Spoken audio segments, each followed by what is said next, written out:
Yo, what's going down, Commanders? Hope everyone's doing well tonight. Right, I've been seeing a lot of questions asking about CC factions and what the different factions do. But before I go any further, I want to explain that there's a few units that are classed as factionless. Bear with me for a second. Right, basically, I've got a couple of them in a squad here somewhere. Find them. I'll put them. Hate this the way they got this set up now. There they are. So these are classed as factionless, but these are defensive uniques, but they won't break your faction if you use them in your base alongside the faction of your choosing. So you've got the Sea Wizard, you've got the Ridge Runner, you've got the Land Loki, the Bayrak's another one. Can't remember what other units they put out for the holdout events, but these are all factionless. They do tell you in their description. Also that for attacking, factionless units include Brother Devin, the Gravedigger, and I think Nutcracker comes under as factionless as well there. And they won't break faction as long as you use them with full sentinels with that faction. So you can use factionless units with faction units. Oh, sorry, and these guys are factionless as well. Cadets. So if they pop out your bunker, they won't break your faction. Right, moving on. I'm not going to get to the CC just yet. This is another thing that's important to know. If you've got this building up to level 9, you can build a tactical backup bastion. And what this does is this, once this is built, you get it, I think it lasts for 2 days. Yeah, it tells you there, duration 2 days. And what you do, you place it into your base, and that's where you get the spawning units around the outside of your base. They will, over the attack length, they will spawn as long as this building's still alive, basically. Once that building's blown up in your base, they stop spawning. And it's basically the same thing. Whatever faction, if you're neutral, you'll get some Spartans, some of the older legendary units, war horses, jackals. I think they were called jackals or hellhounds. I can't remember what they're called. Bear with me. I think they're jackals. Or are they hellhounds? Yeah, jackals, war horses. You won't get any of the heroes. These 2 new ones are not in there. Lightbringer or Orgs, they won't spawn around your base, or the Enshin.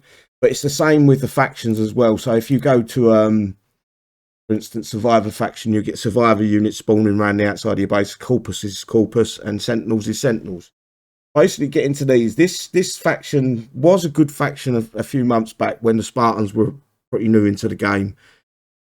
It's slowly dwindling to the point where it don't really matter which one you pick for your backup bastion. That is. But if you want to go with a faction, I'm going to give you the rundown of what each faction does, because sometimes these descriptions don't show what they actually do. So basically, the Survivor faction gives you.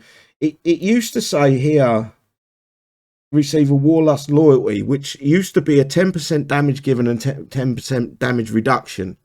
I don't know if Kixeye took that out of the game, but what I do know that's still in the game is the Warlust, which is 100% damage increase if you can get it to 100%. So every building you kill, every unit you kill, every unit survivor unit that dies of yours, even the low wire and dragon's teeth, killing them will boost up your Warlust. Most of you guys will know this. You won't even need to watch this video. But you do need to use full survivors units or factionless units. The factionless units do not get the Warlust. Only the survivor units will get that Warlust. But you can use them in conjunction with the factionless units, the survivors, and it's the same with Corpus. You have to go all Corpus or factionless, and the same with Sentinels. But the Warlust is my favourite. Survivors Warlust is my absolute favourite. Corpus is basically, it's the same thing. You get a loyalty bonus as well, or you used to. It used to be here, and it would be 10% damage reduction, 10% damage increase. And the adaptive defense for Corpus units cannot take any more than 15% of the maximum health in damage from any given projectile. The speed that projectiles are coming at your units these days, that 15% is minuscule. It doesn't mean anything. Because 15%, you look at what the cadets are putting out. They're putting out 740,000 DPS per shot. 15% of that, you do the maths, guys. I'm not going to do it, and put it in the comment section below. What's 15% of 740,000? Do appreciate that if anyone does answer that. So for me, the Corpus one's the weakest out of the three. It's the most pointless ones. What this? Let me get through to the Sentinels first. Sentinels is a bit different. I'm not sure how much this works, but the description's missing. You should get a 10% loyalty bonus, which is 10% damage reduction, 10% damage given to your units. And this devotion for Sentinels is your units are immune to all status effects. That's Kronos. That's the acid rain out the rocket turrets. That should be smoke. That should be gas, cryo, electric. Any status effect shouldn't affect your Sentinel units. I'm not sure about the Kronos though. I do need to test that. This used to be good at one point, but Kixeye sort of took away from all the. It feels that nowadays all they're doing is they're putting units out that are just good enough to be able to play the skirmish. Nothing about the units we're getting. These last three infantry units and their heroes, in my opinion, suck ass. Absolutely crap. And I would rather them updated Series 1s. They were a better unit. Or go back to Generation 1 and update them rather than put this junk in the game and call it new. The speed just does it for me. All of them are 2. What else was I going to say? Yeah, so you've got to make sure when you're putting a team together, if you want to get the loyalty, you've got to make sure it's the same faction that you're with on your CC, and or you can use the factionless units with them. Hopefully, I've given you all the information you need to know. The thing is with Corpus used to be, and this is something I wanted to say just before I got off track there, is Corpus used to have, the units used to be very fucking good. They used to have cloak, like the Akumas, they would spawn extra units to help you in battle and things like that.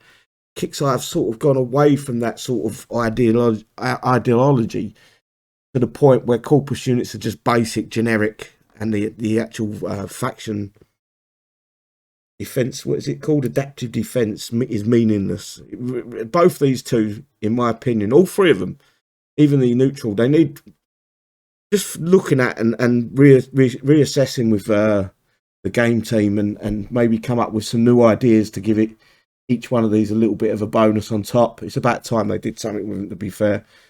But yeah, hopefully I've explained everything you need to know in this video. Oh, changing over these factions, be careful, because you get one free changeover, but then the next one takes 7 days to reload for the next free changeover. You can change with days. It takes 5 days to change join faction, but if you use the free one, it's still 5 days to join the next faction, but your next free one takes 7 days to reload, I believe. It's so long since I've changed faction, I wouldn't have a clue anymore.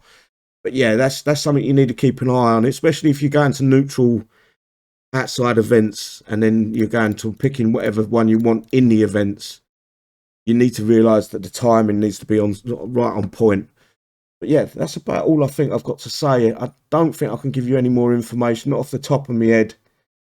I think it's pretty clear what you've got to do to keep within the faction laws, as you may call it. Yeah, I think that's about it, guys. Hopefully this has helped you out a little bit. Give me a thumbs up if it has, and if it hasn't, give it a thumbs down. No problem of mine. Take care all, and I'll see you soon. Bye bye.